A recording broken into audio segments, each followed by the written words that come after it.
Digital রূপান্তরের মুখোশে রাষ্ট্রীয় লুট।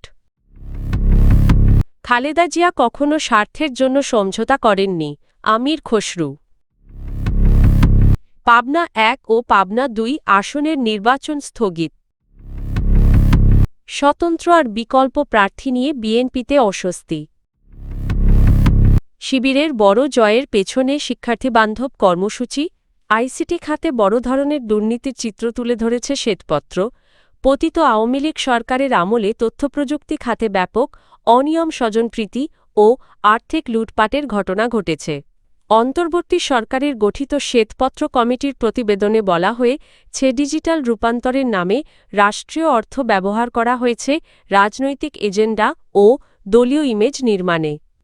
৪৭২ পৃষ্ঠার শ্বেতপত্রে এটুআই প্রকল্পসহ একাধিক রাষ্ট্রীয় প্রতিষ্ঠানের ব্যয় কাঠামোকে অস্বচ্ছ ও ফলাফলবিহীন হিসেবে চিহ্নিত করা হয়েছে। বাস্তব চাহিদা ছাড়াই হাইটেক পার্ক ও প্রশিক্ষণ প্রকল্প বাস্তবায়নের ফলে জনগণ প্রত্যাশিত সেবা পায়নি। কমিটি প্রাতিষ্ঠানিক সংস্কার, স্বাধীন অডিট ও কঠোর নজরদারির সুপারিশ করেছে। বিশেষজ্ঞরা বলছেন, রাজনৈতিক সদিচ্ছা ছাড়া এই শ্বেতপত্র কার্যকর হবে না। বিএনপির স্থায়ী কমিটির সদস্য আমির খসরু মাহমুদ চৌধুরী বলেছেন, প্রয়াত সাবেক প্রধানমন্ত্রী ও বিএনপি চেয়ারপারসন বেগম খালেদা জিয়া কখনোই ব্যক্তিগত বা রাজনৈতিক স্বার্থে আপোস করেননি। তিনি সবসময় ত্যাগের রাজনীতি করেছেন এবং তার সাহস থেকেই বিএনপি দীর্ঘদিন শক্তি পেয়েছে। বৃহস্পতিবার চট্টগ্রামের পূর্ব মাদারবাড়িতে খালেদা জিয়ার রুহের মাগফিরাত কামনায় আয়োজিত দোয়া মাহফিলে তিনি এসব কথা বলেন। আমির খসরু বলেন, খালেদা জিয়া দেশের স্বার্থের বিরুদ্ধে কোনো সমঝোতা করেননি বলেই বিএনপি ও তারেক রহমান আজ জনগণের কাছে জনপ্রিয়। সীমানা পুনর্নির্ধারণ সংক্রান্ত আপিল বিভাগের এক রায়ের পরিপ্রেক্ষিতে ত্রয়োদশ জাতীয় সংসদের পাবনা ১ ও পাবনা ২ আসনের নির্বাচন আপাতত স্থগিত করার সিদ্ধান্ত নিয়েছে নির্বাচন কমিশন। নির্বাচন কমিশনার আব্দুর রহমানেল মাছুদ জানান, সুপ্রিম কোর্টের পরবর্তী নির্দেশ না আসা পর্যন্ত এ দুটি আসনে নির্বাচন স্থগিত থাকবে। পুরোপুরি বাতিল নয়, এটি সাময়িক সিদ্ধান্ত। এর আগে আসন পুনর্বিন্যাস নিয়ে হাইকোর্ট ও আপিল বিভাগে একাধিক মামলা হয়।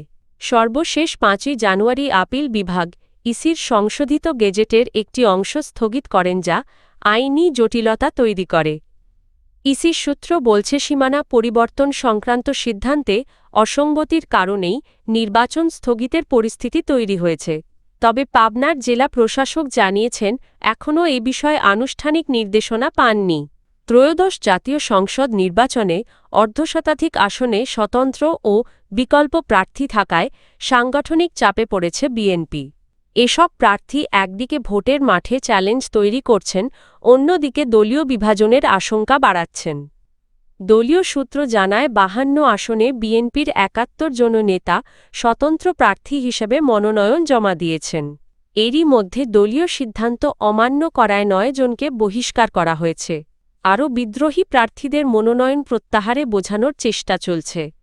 ৬টি আসনে বিকল্প প্রার্থী ঘোষণাও তৃণমূলে বিভ্রান্তি সৃষ্টি করেছে। কিছু আসনে বিকল্প প্রার্থী জনপ্রিয় হলেও কোথাও তীব্র বিরোধিতা দেখা যাচ্ছে। এতে নির্বাচনী ফলাফলে নেতিবাচক প্রভাব পড়তে পারে বলে আশঙ্কা করছেন দলীয় নেতারা।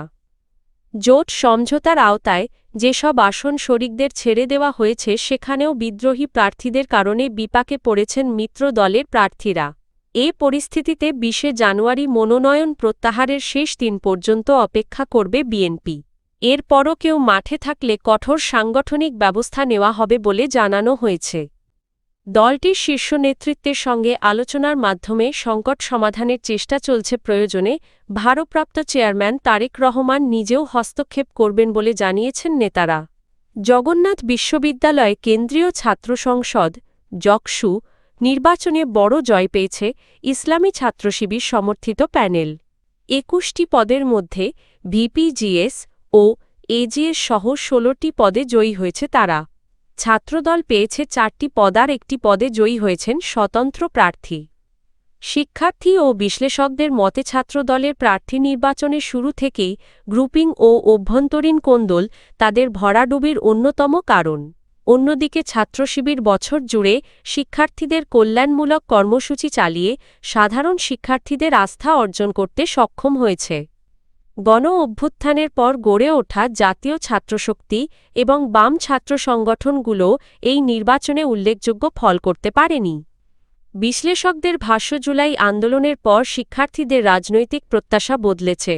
সাংগঠনিক ঐক্য, মাঠ পর্যায়ের কার্যক্রম ও শিক্ষার্থীদের সঙ্গে সম্পৃক্ততাই এবারের জাকসু নির্বাচনে ফল নির্ধারণে মুখ্য ভূমিকা রেখেছে।